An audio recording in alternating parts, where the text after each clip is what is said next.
Hi everyone, welcome to the session. We're going to be talking about how digital can save journalism or help journalism work in the Middle East. And I think the issue is maybe not new, and it's been discussed for years across all the world, basically. But since the Middle East is a bit behind technologically, not as individuals, but as institutions, and structurally, it's a bit behind. We're now having this conversation, but it could be an advantage for us. It's a disadvantage in many ways because we're maybe like 10 years behind, but it could be an advantage because we're learning from everyone else's mistakes. We don't have to repeat things that didn't work elsewhere. We can just learn from past experiences and make it work in our separate markets. And while there are many restrictions and limitations legally and politically and socially for actually publishing print, so a lot of people are going to online anyways, and digital is booming and getting bigger across the region. And the three people, and four, including myself, today are going to be answering basically how are we using digital to work around journalism and make it work in the region, but from very different perspectives and backgrounds. So I'll quickly introduce and let everyone talk more about their separate projects. We have Fatma Farag from Egypt. She's the founder and director of Walad al-Balad. Walad al-Balad is a hyper-local Egyptian news company, and they're currently running 11 publications, print and online, around Egypt. We have Sakhr Al-Makhadhi. He's Middle East editor and acting executive producer at IJF17. And we have Sana Bouai, who's the co-founder at Intifada, which is a bilingual French and Arabic online magazine focused on reporting and investigative journalism and based in Tunisia. So I'll let you guys talk a bit. Oh, and I'm Farah Wael. I'm from Egypt, and I'm one of the co-founders of Medina Media, which is an online platform that is trying to work around using all the digital, so it's not focused on video or text or something specific, but trying to answer how to best present what we're working on. So we launched the beta, and we are now in the process of launching the full-on website, but it's a long process. We'll talk about more.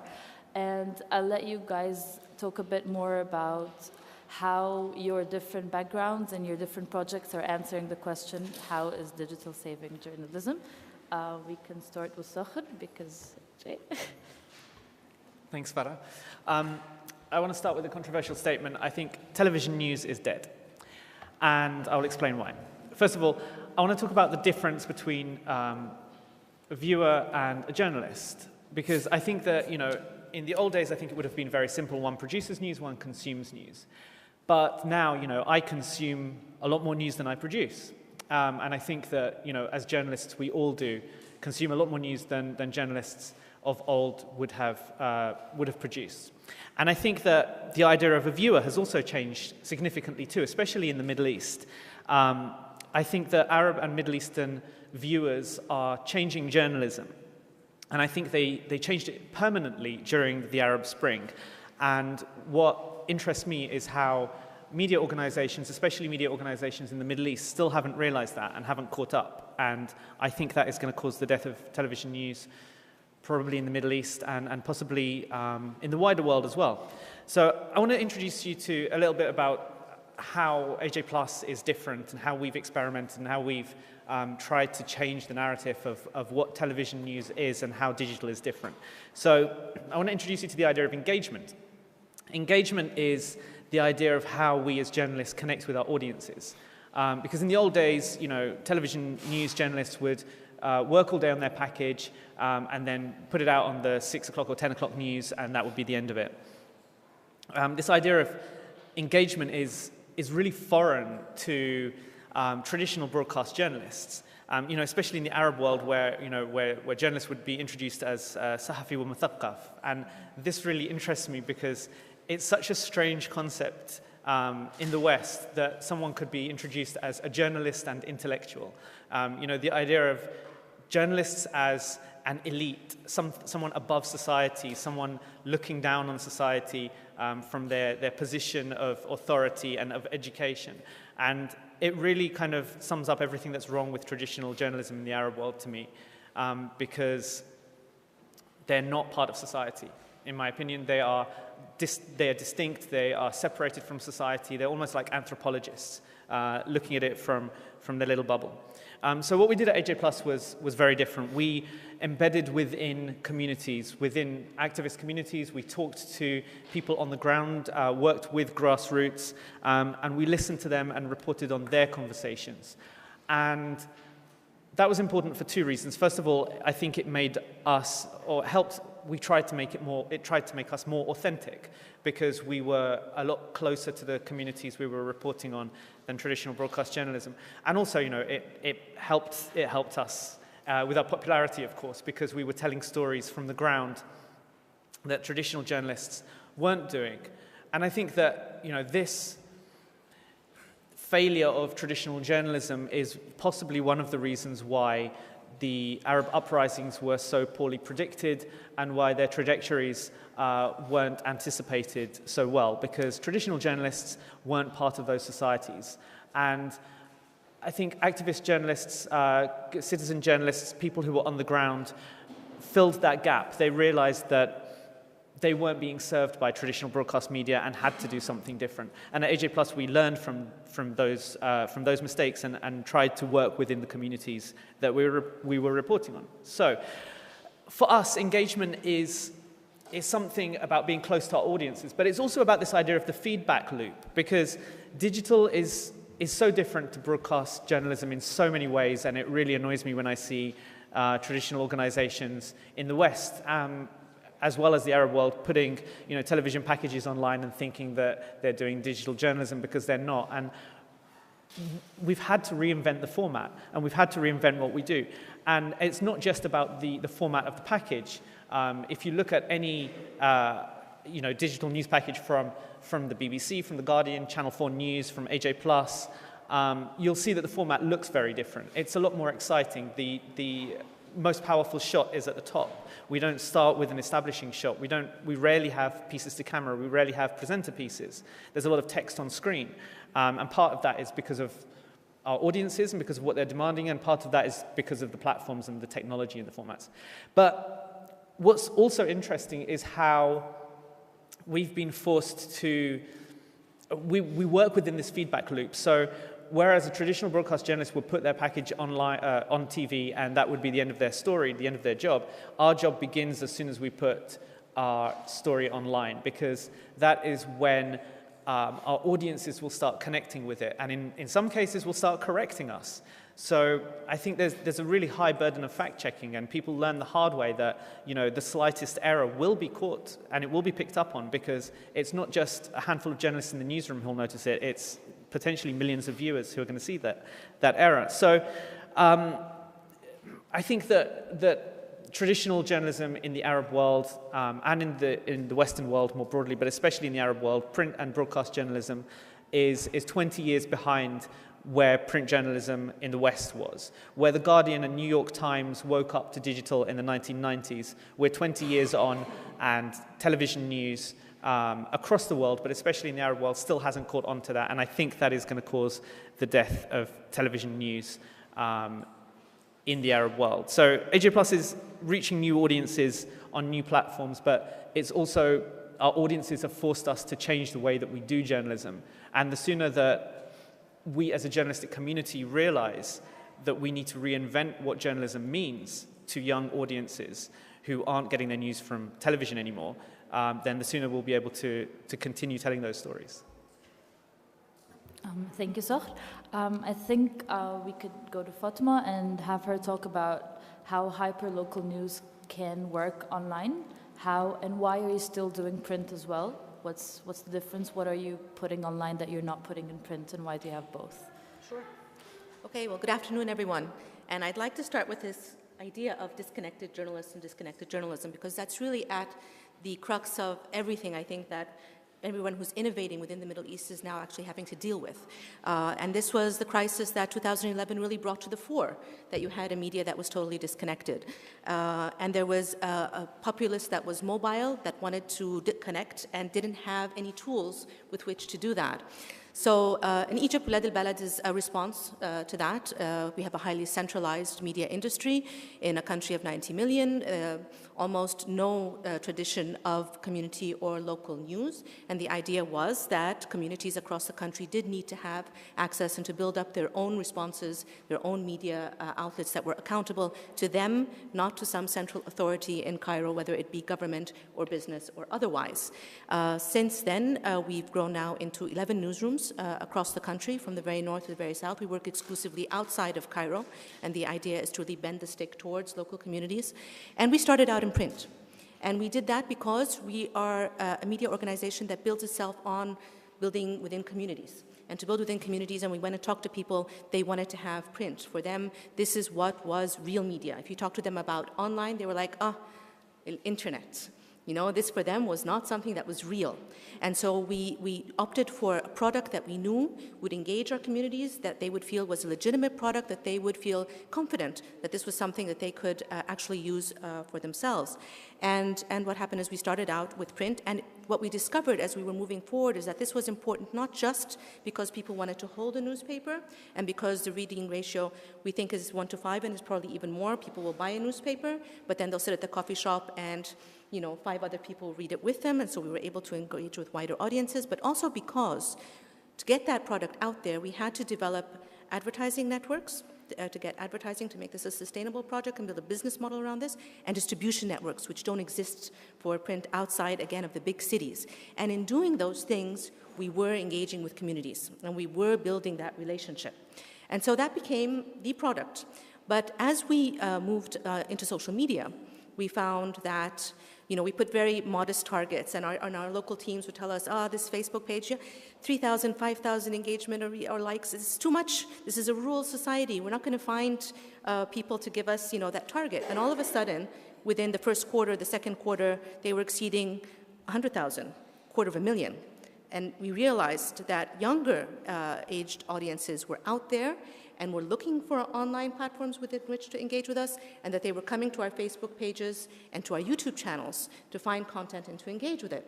So this prompted us to launch our website last April. And this is a website which is an aggregator. It's comprised of 11 local microsites and 2 specialized journalism sites, sports and culture conservation. And what we discovered as we did this is that we could grow organically. And this is something that's been very surprising to us, that 80% of the people who are engaging with our content online are doing it through mobile, and we are optimizing for mobile. The age of thinking about other formats, it's really about the phone, and we need to think about how to develop products that are for mobile first, and that we can also make money. And again, this is, for us, it's always about the content, the engagement, and the business, because the 3 go together. And so for this quarter, and for the first time, 20% of our budget is now coming through online advertising. And this is a very, very new business model. It reflects the fact that there's a change that's happening within the advertising market, within Egypt and the Middle East as well, and also that there are ways to develop around that, because print is what was our bread and butter for a long time, and it still is, but that we can also grow alternative business models, which is important for sustainability of the new media sector, I think, in particular, and something that we need to take into consideration. And also that we could develop products and engage audiences in ways that we couldn't do with the print. So, for example, in a very rural area in Upper Egypt, we have something called Theatre Traditional, which is a group of people who came together around our paper and said, we want to have a theater troupe. And they act out stories and write scripts for stories that are published in the paper. And they put that up on YouTube. And then when they put it up on YouTube, all of a sudden, a group of people who came into the office to watch them became hundreds of thousands of people watching them on YouTube. And now on the website, it's even getting more engagement. So again, you can see different types of media, and I think this is an important part of the discussion as to how, and wider audiences being engaged around that. So this was something that we couldn't have done within the context of print. And again, this idea that we need to innovate to be able to attract younger audiences and to find ways to engage them around topics that we think are important. The old formats are no longer enough, for sure. Thank you, Fatma. I think that's a really good point. And I think we'll go back to business models and how that works within independent media, especially in the Middle East. But I think now we're going to go to Sana. And I think, Sana, I have a question for you. Why did you choose a text-based website? Now everyone's going for video, or everyone's going for more, let's call it, innovative ideas and out there and interactive ideas on how to present their work. But you and Intifada went back to text. It's mostly in text with other things. But why and how do you think that is working for you? What we wanted when we launched Intifada was to work on that failure of traditional media and try to rebuild the trust that citizens are supposed to have in journalism. So we really wanted to work on that issue. How can we have professional journalism sticking to main social issue, writing about human rights issue in Tunisia at a moment where we were going through a democratical transition? How can we play the role that journalists are supposed to play in the society? How can we work on this lake of trust? How can we work on the lake of education? How can we work on the lake of documentation about the Tunisian society? Because if you are trying to look for what was happening in Tunisia before the revolution, it's really difficult when you go through the news to have a real idea about a real picture of what was Tunisia. So what we wanted to do was to take a step aside and try to focus on main issue, trying to give citizens some real news, some hard facts about what was happening, to make sure that the citizen will be aware and that we are playing our role as journalists. Obviously, we choose text and long form because for us it was the best way to try to put together all the point of view on one issue or one topic and try to launch it in the public space. We didn't thought at 1 minute that everyone will read us, because obviously most of the texts are really long. But the question for us was about how can we put all the arguments on one issue to try to make everyone understand and has his own point of view on what's happening and then choose, and being a citizen who are aware. But at the same time, it's not only about text. We have a lot of work on illustration, because again, we don't want to do buzz. We don't want people to think that the website is just funny. We really wanted people to focus on the main idea and topics that we are talking about. But also, we know that some people don't want to read something really long. So we're working at the same time, trying to set up some tools to make people understand what we're talking about. There's one example of one article that we wrote who was about a law that the government wanted to pass to protect security forces. Fair enough. But when you go through the text, you end up understanding that for any reason you can be jailed. So we have this really, really long text about what can happen if that article is launched, for example. And what we did is that we worked out and made up a tool where you just press a button, and depending if you are a citizen, a journalist, or a security force, depending what you are doing, that will be the amount of fine you get and the time you spend in prison. Let's say that you are a normal citizen and you are walking in the main avenue where there's a protest and you have a phone which can record, you'll get maybe 10 years prison. And the main idea for us was to deconstruct that law, to try to make people understand what it was about, but also be honest with ourselves and saying maybe people will not read everything, and therefore we have to use digital and we have to use technology to try to pass the word, no matter what people outside will grab from it. So for us, it was really working on this issue, the failure of traditional media in Tunisia, who were mostly doing propaganda for years, who were mostly not covering the reality of social issue, and how could we play a role, a real journalism role on that.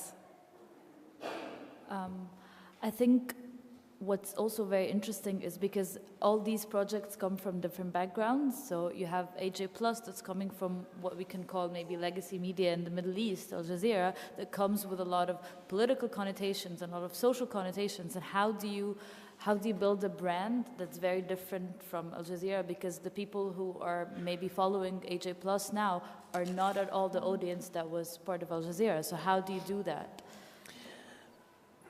AJ Plus was created, so Al Jazeera had been trying to crack the American market for a long time, and AJ Plus was an experiment. It came from the strategy and development team, and part of the idea was that maybe we just try something new. Maybe we just try to launch a startup that has none of the baggage of traditional media, that doesn't have the staff of old school media, that doesn't, just take a bunch of Al Jazeera English people and work on a digital project.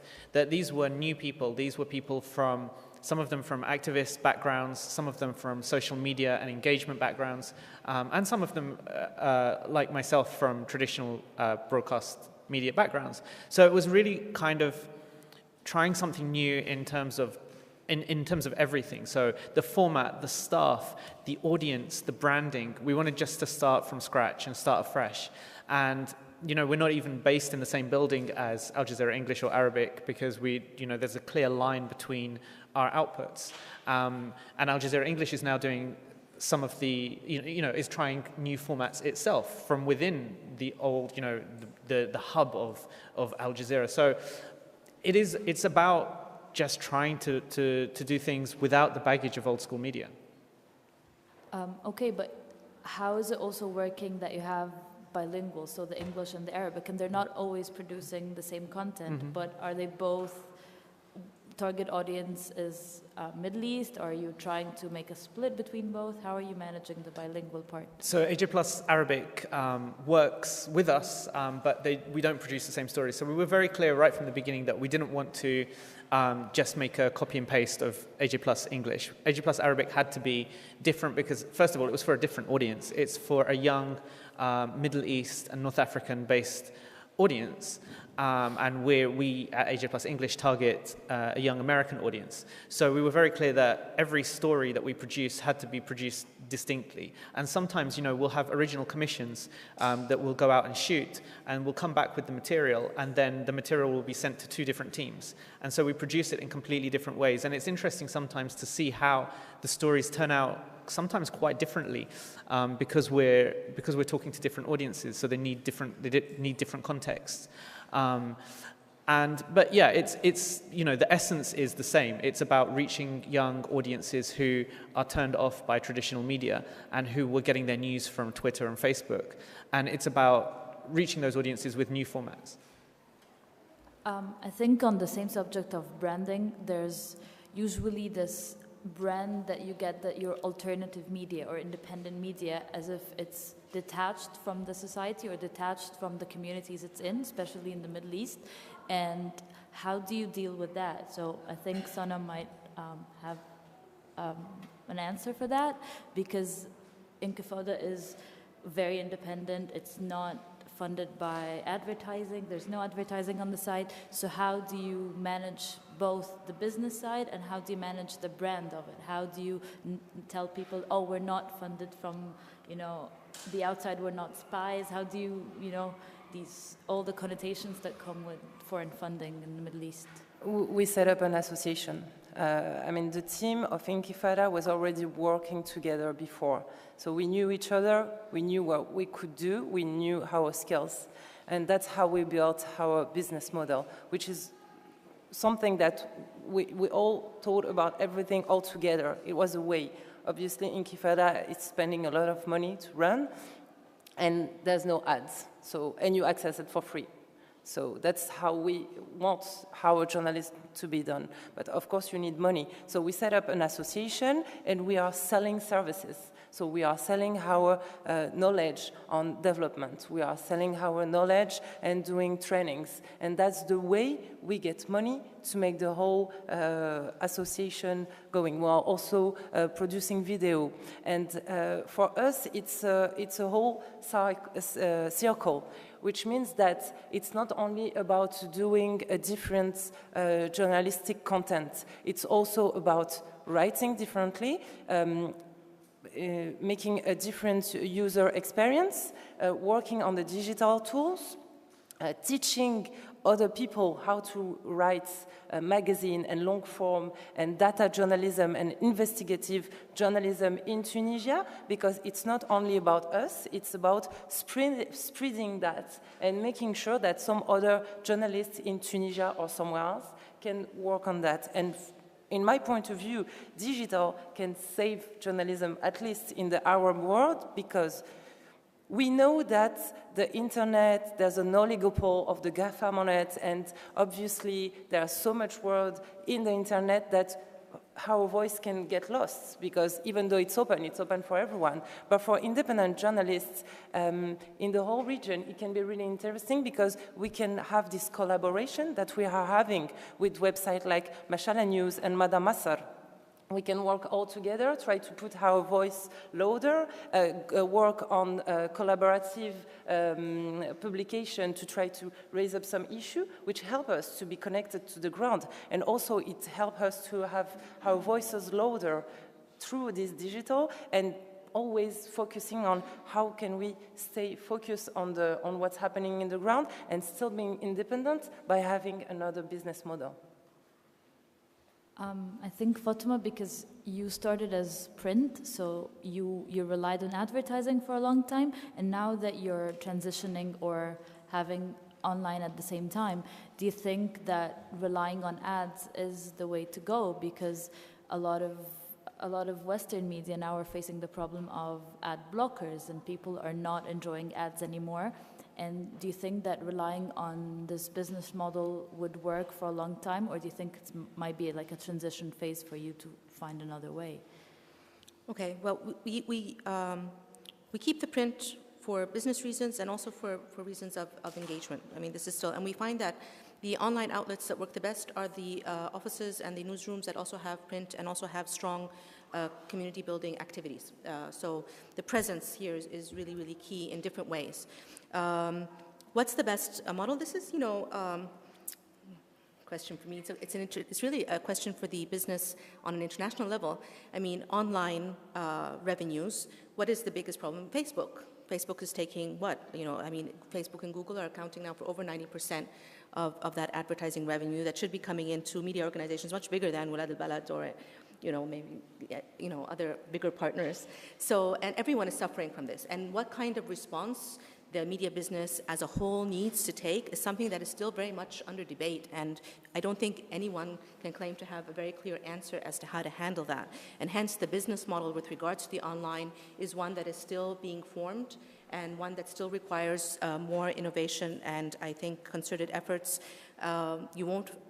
We can offer responses, but we don't have full answers to that. Right now, in Egypt, this model is working, and we need to survive now. So we use the models that we know are working and that we can make money through. And then what we try and do is keep open on the side, sort of, if you want to call it an innovation pipeline in terms of our thinking, how we can test out different models. Perhaps they will create traction, perhaps they won't within our market, and this is something where we need to experiment. I think we need to experiment as our company needs to experiment and in terms of the business as a whole. Also, the fact that we work within a very closed and opaque business environment, that not only is the media industry centralized in terms of content production, but also in terms of where the money is going. So that money that is not going to Google and Facebook is also being cornered and monopolized by the big players here. And here you have different options. You can have options in terms of perhaps selling services to mainstream media players, impacting the mainstream. This is something that we consciously and very actively try and create engagement with mainstream. We're not standing outside of that. And we think that that's an important way, perhaps, of generating different types of revenue. So there's that. There's also diversification, this idea of training and media literacy. These are important activities in terms of our mandate, in terms of public service within our communities, but they're also good sources of revenue, and I think that also we can think of that. Advertising online is changing. When you think of native advertising, you think of sponsorship. I mean, there are other ways of looking at it other than the very classic sort of banner advertising that we're getting a lot of. And what's happening also in the Middle East, and we're seeing some of this happen in Egypt, is that you're getting startups that are working on marketing and advertising for online, that are beginning to focus on media.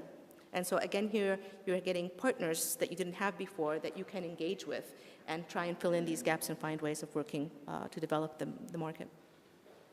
I think might be the last issue before we open up for questions, but skill sets, because it's still not easy. There's not a lot of education and not a lot of training offered for journalists, but also for the other skill sets that you need. Coding, video, photography, everything that's done for online. There's not a lot of resources for that. So how are you respectively dealing with these issues for skill sets? Because I know that when we started launching Medina and we started recruiting for Medina, that was one of the biggest issues that we faced, because there are some people with talents and skills and have all these skill sets, but they're usually working for advertising. If they're illustrators or if they're working as coders, because advertising offers a lot more money than journalism.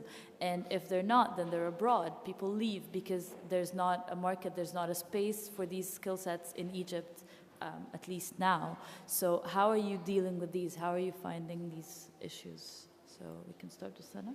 Yeah, I'm not sure the problem is that big in Tunisia. Maybe the only good thing that the dictator did was to try to spread education. Let's put it that way, okay?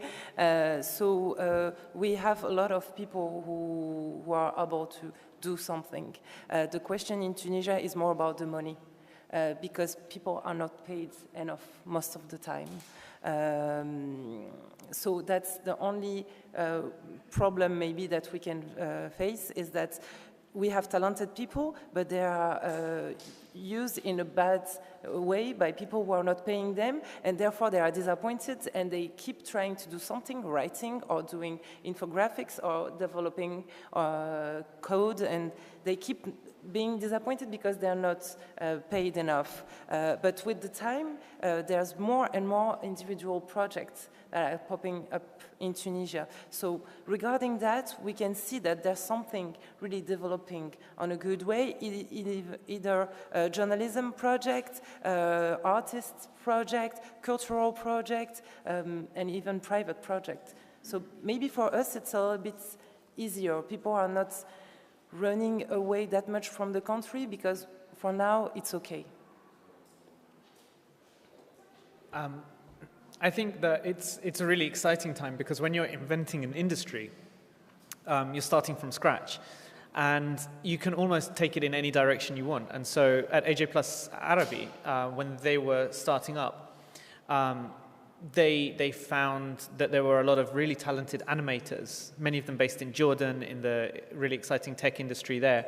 And so we hired a whole bunch of animators. And so you'll see on AJ Plus Arabi, compared to AJ Plus English, there are a lot more animated stories. And this is just a new way of telling those stories, a different way of telling those stories for a younger audience. So it really is kind of almost letting the skills that we are able to get dictate our format in some ways. And some of those have worked out really well. So we've got some animated series. And part of it is about training, and like I said, starting from that blank canvas, and when you're changing a format completely, the skill set is something that you're creating. So you can take it in any direction you want. I have two answers for you. All right. The first is partnerships. Organizations of our size are not going to be able to do everything ourselves, but we can create really, really useful partnerships and be able to fill up our, complete our skill set requirements. So that's an easy one. The other one is a lot of money is spent on media development and media training in the Middle East. And how that money is spent and how it's prioritized is based on requirements that do not necessarily stem from within the newsroom, within the region, and within the media business within the region. And it's about time that that shifted. I think that media business within the Middle East should be dictating what the priority for training and requirements is, as opposed to just accepting whatever it is that we get put on our table and then sending off people as sort of, like a little perk, go off on a training course, even though I know that this is probably very irrelevant to what I need to have as a skill set within my newsroom in order to be able to develop a product that I don't have, for example. And this relationship between media development and the media business, between the big media development organizations and the business in our region, needs to change. I agree. Yeah, no, I think if you guys have questions, I think we should. Okay. Yeah, I have a question. I heard something about. I think there's a mic. Hi. Hello, test. Can you hear me? Kinda. Okay, I'll just talk loudly. So Okay. there was someone mentioned something about selling services, I guess media training or teaching people how to be investigative journalists. So okay. Maybe if you could expound on that, because I didn't quite understand the nature of who you're trying to reach and how that works. Are you saying that is part of your business model? You train and you sell these services to your audience? And if that's the case, as a media channel, is that what you're doing? You're selling these services, like through your media channel, saying, hey, if you want to be a journalist, pay us a certain amount of money. Is that what you're saying that you're doing? Because I've never heard that before. Again? Or? Yes, I can. Yeah. I'm sorry, my English is not that good. That's why I'm not able to do nuances. So I'm going to try to make it clear, more understandable. We are an association, and we have different departments, okay? One of those departments is training. We provide training because in Tunisia there is not that many journalist schools. Therefore, we do trainings not for our audience, but to train journalists, citizen journalists, students in journalism. And we train them to do different kind of things that are not taught in the journalist schools. Or we even work with journalist schools in Tunisia. So we're going to teach data journalism, investigation, because that's not taught properly in Tunisia for the moment. We're going to teach or train citizen journalists to do a video or open a blog or this kind of thing, use the social networks. Yes, was it good? Yeah. Thank you. There's something called the Writers' Corps in the United States that you might look at as a way to do that, because it is very similar, a Writers' Corps. Yeah, we're a for-profit company, and we run, one of our departments is a local media factory, and this is specialized on developing training relevant to local communities. So it can be students of journalism, it can be citizen journalists, people who are interested in developing media skills, and we also do this in partnership with regional universities as well on revenue share basis. So we started out doing this at cost as sort of like a public service, and we've developed it into also a revenue generating operation.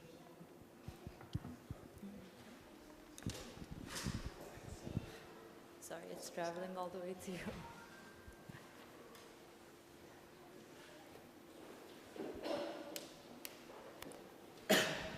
Thank you. I'm going to start by making a strong statement. I have a problem with digital, and I don't want here to be seen as someone backward against technology, because we all have to embrace technology today. But my problem with digital is, with digital media, you've got to be online to access your content. And by focusing exclusively on digital, like Intifada, AG+, you are focusing on young urban audience. And I just came back from Tunisia, and my friend, the youth, like most of the youth, they are unemployed and they don't have money and they don't have necessarily smartphone, and they don't get their information from the web. They watch TV, the old-fashioned TV. So how can you reach to the audience that is not already educated, that is not online? And are we not increasing the divide between educated and non-educated? And how can you disseminate your content that can reach the most vulnerable young people? And I think about Yemen, for example, where many don't have electricity, there is no good internet, or people who are just like not computer literate. How do you reach them? Thank you. You just need to be honest about it. I mean, we never plan to inform the whole world. We have a certain public that we are tackling, and we do what we know, what we are able to do. Are you not concerned to be an elite media? Maybe, but the thing for us was to be strong enough to try to put some issues, throw them in the public space. And that we are good to do that. I'm going to take the example of the Swiss leaks and the Panama Papers. We were the Tunisian media who was in charge to do so. At the beginning, nobody wanted to hear about that. And there was like a blackout on those news for a few days. But at some point, because of course, not everyone is reading, not everybody is reading, not everybody is on internet, not everybody is reading in French, and most of what we are producing right now is in French. So you're right, there's a gap here. But our goal is to say, we're going to try to spread that news, and then it's going to disseminate it, yes? And it works. And that's what we are trying to do and to reach. We are trying to put some issue and topics on the public space, on the public debate, and then we let it go. And people, but I agree with you, but we are aware of that. We are trying to tackle a certain public. That's what we choose to do. Yeah, I think you're right. To an extent, while we have this bold mission to try to reach new audiences, we're missing out some old audiences who can't be reached by online. But we don't try to get everyone all the time with every story. We're trying to reach certain segments of society that happen to be underserved, in my opinion, by traditional media right now. And yeah, of course, we have to look at how we can broaden that in the future. But I think what's inspiring to me is places like Syria, where despite all of the chaos and the problems that society is facing, and access to internet and technology, despite all of that, people are still able to share their stories and their videos that they have filmed with each other within their communities. And that's in Syria, despite all of the difficulties of access. So I think that, yeah, we have to be aware, and like Sana said, we have to be honest with ourselves that we're still going to leave some people behind. But I think that the spread and access to technology is going to keep increasing. It's not going to start falling, and that means the access to the internet and to technology and to smartphones is going to keep increasing. And we've pegged ourselves to this, and we have to just rely on that hope that the technology will eventually reach those other communities that we're not reaching at the moment. I just want to say something, because I don't think any media is free, and you have to pay to get a newspaper, you have to pay to have a TV at home, you have to pay for almost everything, so there's no one media that reaches everyone. And I think diversifying is great, and you can try and have on the ground, I don't know, you can have events, you can try and maybe publish a few things and give them out for free, you can try and do that, but claiming that you reach everyone is never true. So it's about picking and choosing and trying to influence the agenda more than just reaching everyone, because I don't think it's going to work anywhere, not just in the Middle East.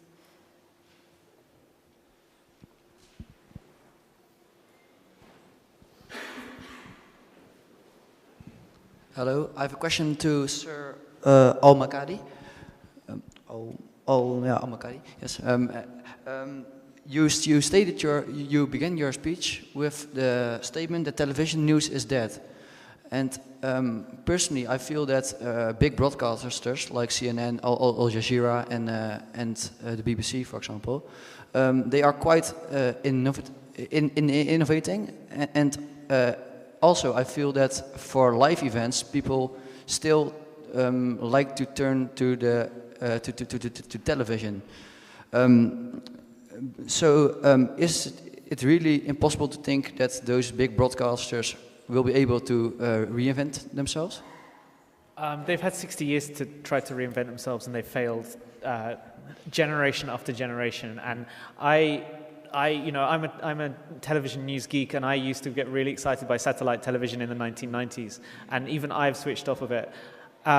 I don't know many people who go to television news anymore when there's a huge event. You know, with Facebook Lives, the first thing that I do is go into Facebook, and there'll be live streams all over it.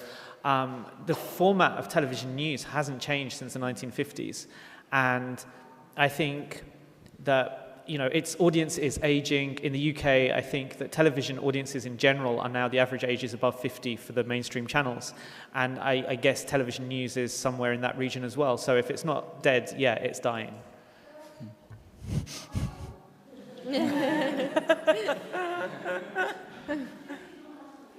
I'm sorry.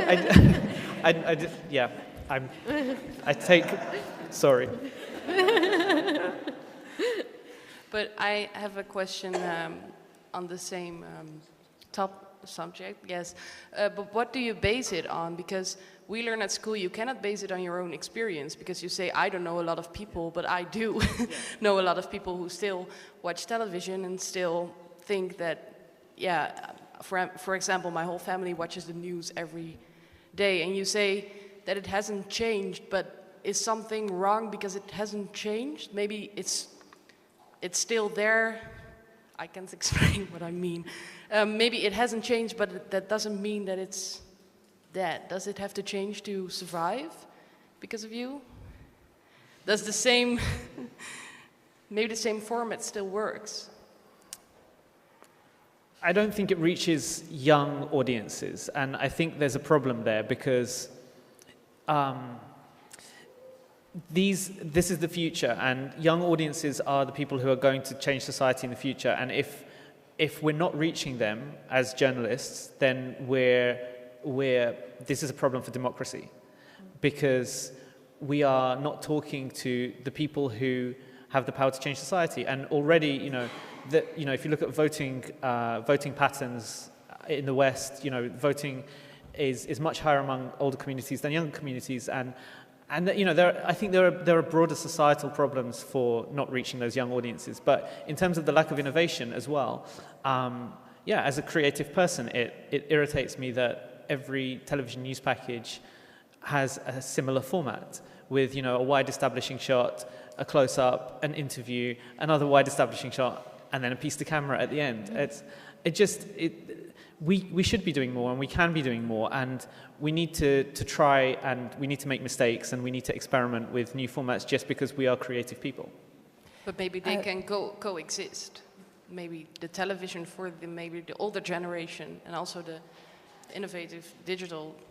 Yeah, of course, and television news still does reach certain audiences, and I'm not saying that television news shouldn't exist. I'm just saying that I feel that we are, if it wasn't for digital, and if it wasn't for the growth of digital, then certain audiences would be underserved, and I think that is a big problem for me, because if you look at how Twitter and Facebook filled a gap in the late 2000s, 2007 to 2010, when people were getting their news from from Twitter and then Facebook, the creation of social news videos has kind of filled a gap that those audiences weren't getting from television. I would like, just to jump in this question and replace it on the geographical question. In Tunisia, I will take this example. Tunisian TV were not able to do the job, and therefore digital was able to do the job. So of course we do have a lot of people watching TV in Tunisia. And most of the time people were watching foreign TV to know what was happening. So I will take this sentence that TV is dead in Tunisia, and I will say Tunisian TV is dying because until now they were not really able to speak about what was happening in Tunisia for Tunisians. So I think maybe this geographical question will do an in-between in what you two are saying. Yeah. Yes, I would like to know the Walid al-Balad experience. Perhaps I didn't get it well. What's your business thing? I mean, are you breaking even? Are you making money? Are you halfway to it? Or, I mean, where are you? Yeah. We're making money. Well, that's We're making money. We're making money, and we are our curve is heading up. We have not broken even yet, but we are getting very close. That much I can say. Sorry, just a quick question back to digital. The emerging challenge of digital, of course, is the fragmentation and the filter bubble of audiences within that.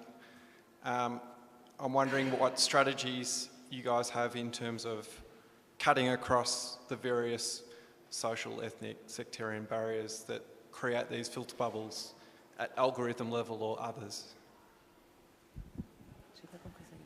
What was the question? I didn't get the question.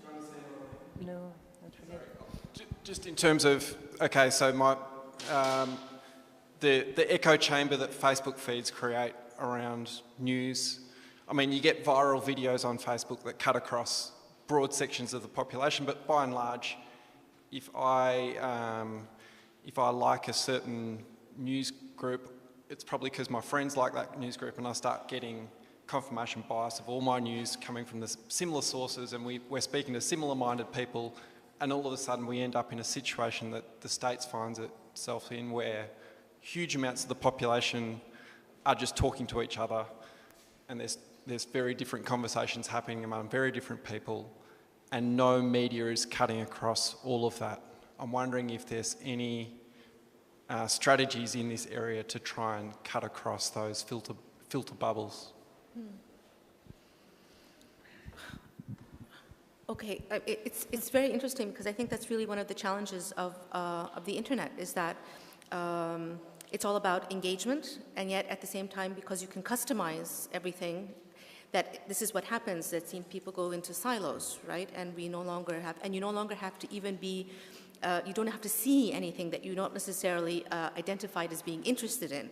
And you would think that that would be one of the value addeds that journalism could add to people, is that it expands your horizons. That's taken away from you when you start exclusively taking your content from off of these engines, which are, identifying you in a certain way. And how, when you look at how media organizations are looking at their data and they're starting to further customize their content and their algorithms so that they can engage with their communities, they're actually also cutting off potential communities in the same way. So it's a bit of a dilemma, I guess, and as to how to deal with that. Perhaps one of the ways of dealing with it is just having different types of products and engaging offline as well as online, and not just allowing yourself to be online only. Perhaps that's one way. It's one way that we do it, and we have the luxury of doing that because we are local organizations. In terms of other organizations, that wouldn't be the correct format.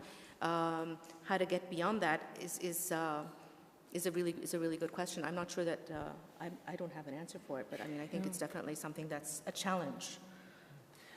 So one of the things that we were really fortunate about when we created AJ Plus was this way of helping communities talk to each other and filling a gap that wasn't being served by traditional media. So we were working with activist communities and telling their stories. But like you said, we were almost building a bubble by doing that. And it is a challenge, I think, for all social news organizations. What I really love about social news is the way that we collaborate and that we work in this, sphere of the open internet, and we share rivals' videos. So we will share Channel 4 News videos and they will share ours. Now This will share, I don't know, they'll share maybe the Guardian video, Vox will share a CNN Great Big Story video, and this is really unusual for journalists to collaborate on an individual story level and to share each other's work. And what I'd like to see is organizations like my own and others sharing videos that we don't agree with. So sharing from outside of our bubble. So sharing, right-wing videos maybe, or videos that maybe show a different perspective, a very different perspective, so that we can build those relationships and build those conversations with people and communities outside of our bubble. Also, I think there is a lot of job to be done on media educations in our countries, because in Western countries, you have this kind of teaching in schools, while we don't really have it, at least in Tunisia, we don't really have media education. And I think it's part of, a citizen is supposed to know that it's all about point of view, it depends where you're standing, and that the citizen needs to look behind.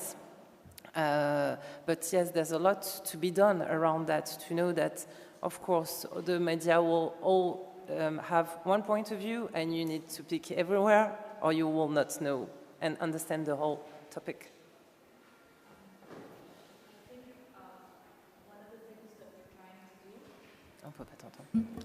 One of the things that we're trying to do at Medina is to try and find communities that are not just based on cultural background or based on political backgrounds, but also create really small, quirky communities. Like, you are interested in trains. So we'll do a project about trains and the train system in Egypt and create a community around this and people that like trains. And these people are interested in trains, but they're very diverse. They could be young, old, based everywhere around the country. And this is how you draw them in, and you expose them to the different ideas and different backgrounds and different subjects that you're talking about. So just finding these smaller communities that are not just political, cultural, or social anymore.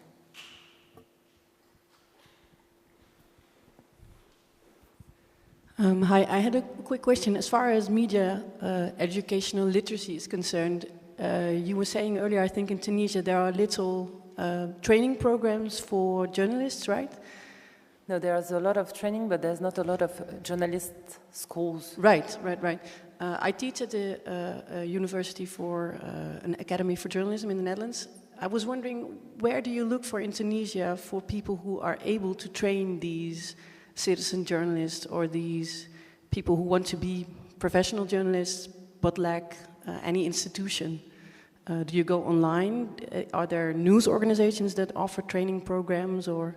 Most of the time we do it ourselves, but we know bunch of people who do that. Again, my answer will be the same that the one before about how can you find people to work.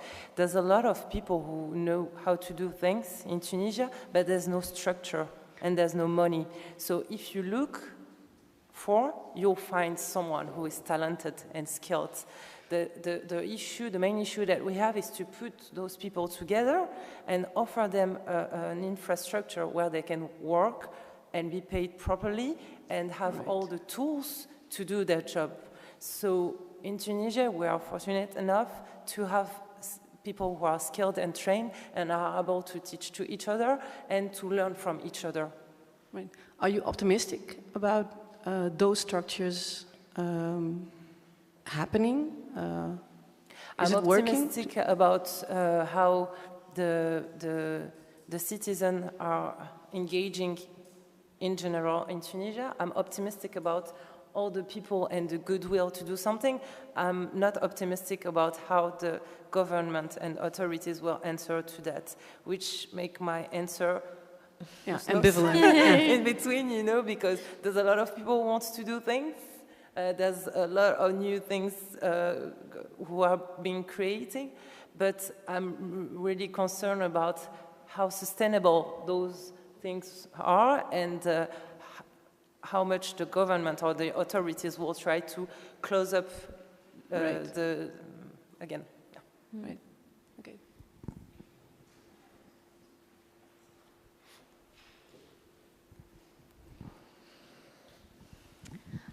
How do you stay at the forefront of technological developments with regards to digital media? Sorry, can you lower? How do you stay at the forefront of technological developments when it comes to digital media? Like online tools, that kind of stuff. Yeah.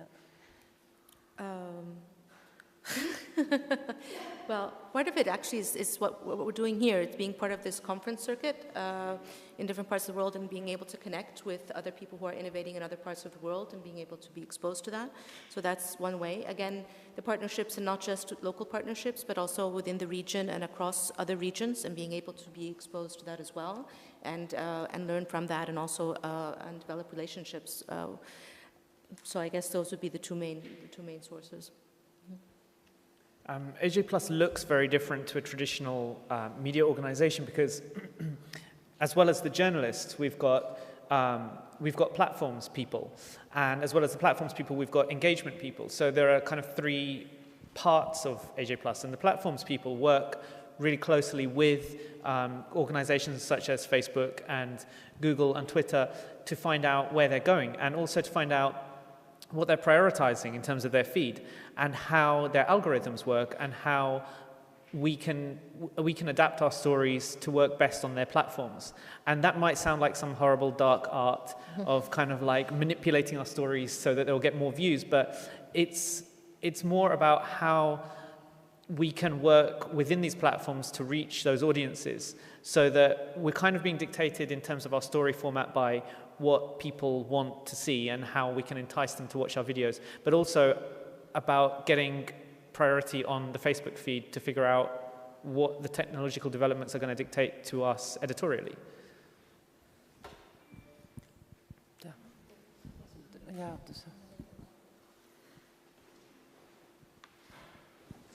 Thanks. Hey, Evan Greer from Fight for the Future.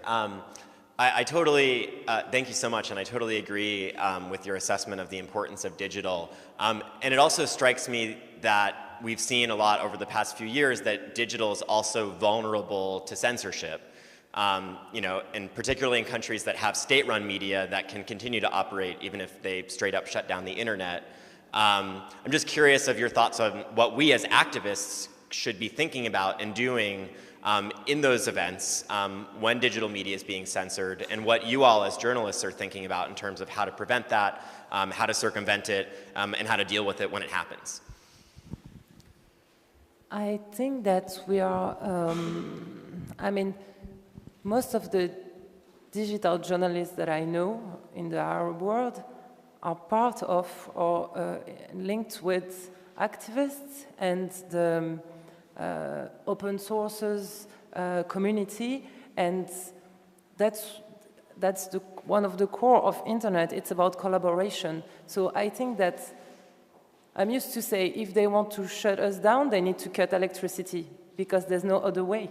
Even though if they hack one of our websites, there'll still be a friend somewhere else who can spread the news. So I think that working on collaboration and building a strong network all around the world is one of the main strengths of the digital. I think what's also problematic, and I think you were trying to say that as well, is not just cutting the internet, but trying to censor and pressure. And there are many things that you can try to do. You can never be completely safe from it, but you can. What we're trying to do, for example, is we're having our servers out of the country, so there's no pressure. And there's also finding ways to finance yourselves that is not just advertising, because that is a way to cut your lifeline. So it's just trying to find ways around it that are not 100%, and trying to teach your journalists and teach your teams how to be safe online. That's also a problem, but there's no ways. And I think building networks with like-minded people around the country and around the world also help.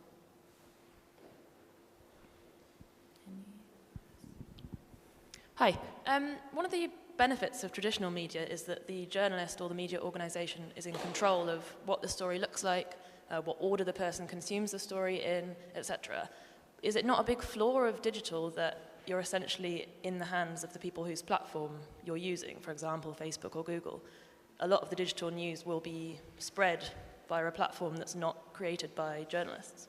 Is that a problem?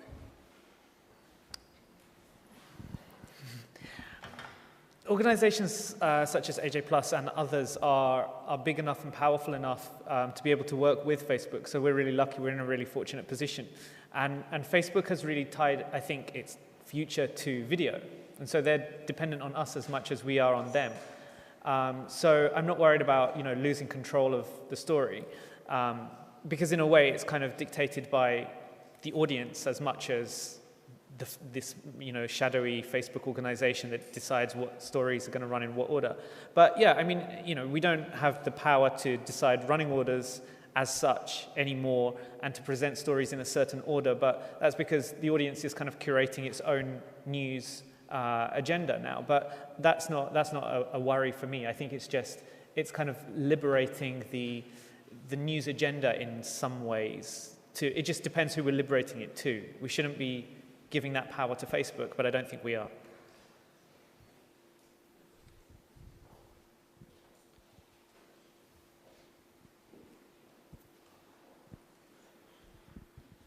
Hi. It seems to me that one of the promise of the media scene that emerged after 2012 and 2011 in the region was that there would be some collaboration between all those groups, those new online outlets, these citizen media groups based in various countries in the region. That there would be some bridges built between groups in Egypt and Tunisia, or Morocco and Jordan, or Lebanon and Yemen.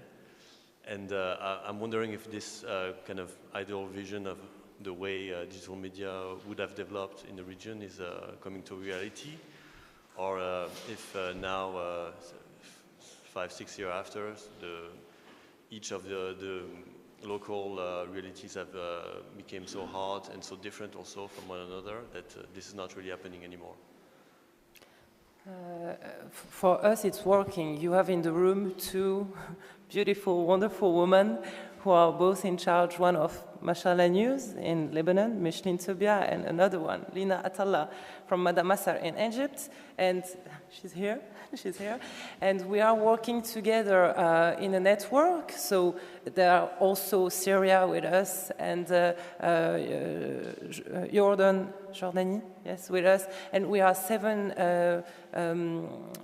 websites on news, doing this network, trying to back up each other and working together to spread our own news in each country, but also to change the narrative around the Arab world and what's happening. So yes, it's moving slowly, but it's happening. We are backing up each other, and there is a collaboration in progress.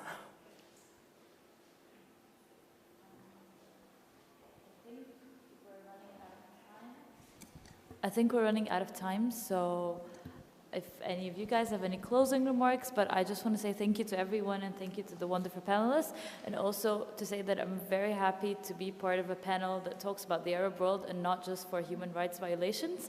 It's actually really nice to be part of something cool and interesting happening here, so thank you all for attending as well.